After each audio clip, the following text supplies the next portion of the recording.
work today? No? No. Dude, this fucking guy's ridiculous here. No. Shredding. I'm Jamie, by the way. I live here with Korey. Oh. My bad, dude. This is Brody. Brody. Hey. Plays in a band with Gary's sister. Yeah. Fucking Brenda. Yeah, Gary's sister, yeah. Right. I guess you're a musician, eh? I had a roommate like the nonstop partier gent, where you just had no idea what you were going to walk into, and this piece really captured that dive into the resentments and the anger and the frustration and the paranoia that they're all talking about you. And yeah, that full roller coaster, and this piece really gave us the time and placed us into almost a visceral empathizing with this character, to where it's almost too much. I loved the spiral into the almost animalistic, drug-fueled, insomniatic stupor, and it was really well done, really great experimental techniques, but also very grounded and clear in the storytelling. Um, it also reminds me of when you're the only sober one at the party and everyone's gone past the fun stage to the slurry stage, and you're just itching to get out of there. So yeah, absolutely a very visceral experience to dive into this, and the performances, especially from our lead, was brilliant. Such a tough film to sit through because you definitely empathize with the protagonist, because I feel like all of us have been in that situation of just having that really shitty roommate who makes your life a living hell. But what I find interesting about Bags is I feel like deeper in the surface, it's also a study on our main character and that relationship between work and play. Um, where our protagonist, he's very much ground set on, you have to be responsible, uh, be dead set on the rules, you have to be serious, you have to be an adult.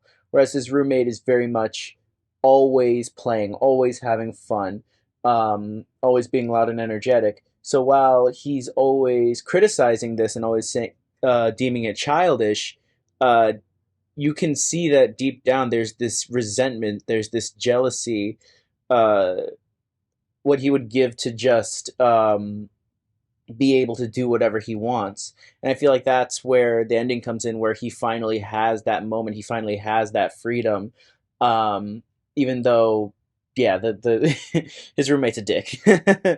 But it was a very interesting character study. Yeah, I really felt the frustration of this guy, and I kept thinking, this is why I live alone. This is why I have no roommates. Oh my gosh, right? Like, so annoying that these people are just constantly partying. And I was like, how do they even afford rent or anything? So I love the line where he's like, how do you afford this stuff? Especially with the drugs and everything. It made me laugh when he came in and he was like, no work today?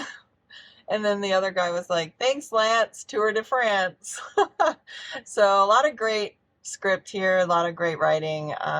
Love those kind of, one-liners.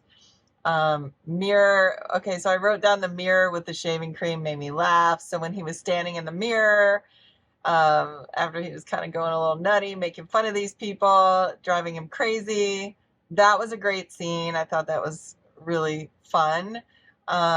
I love the line, this is not a sustainable lifestyle. I really like the acting, the different characters. Some of it felt like it was improvised, which is good. It just had a natural feel to it. Yeah, there's always somebody that seems to have a never-ending partying going on. You're wondering, when do these people, have jobs and work and things. But yeah, so anyways, yes, it's very easy to identify with, and it's very funny. And I guess we all probably put ourselves into the shoes of the lead actor in this. And he cuts loose in his own way, though, when the mice are away. So that was funny too. You could easily believe that, like, this is a roommate, they clearly, don't have much of a friendship beyond the fact that they live together, and then it just, like, slowly, seriously spiraled out of control as the partying and everything else got more extreme and more people came over and more people came over.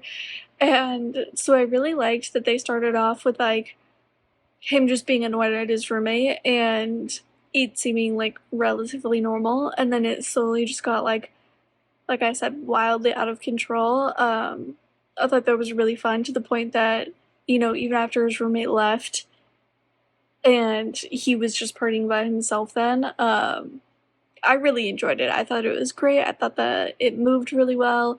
I thought that it was really fun. And they were able to do a lot of things because they played up this kind of like partying aspect. So they were able to just throw a lot of crazy, ridiculous scenarios in there and have it be like believable. Following very chaotic people who are struggling with inner demons, and they keep laughing things off and getting high again and again and again and again. And perhaps there's not meant to be a purpose. Maybe it's just supposed to be enjoyment for the sake of enjoyment. Some films are good that way. It was just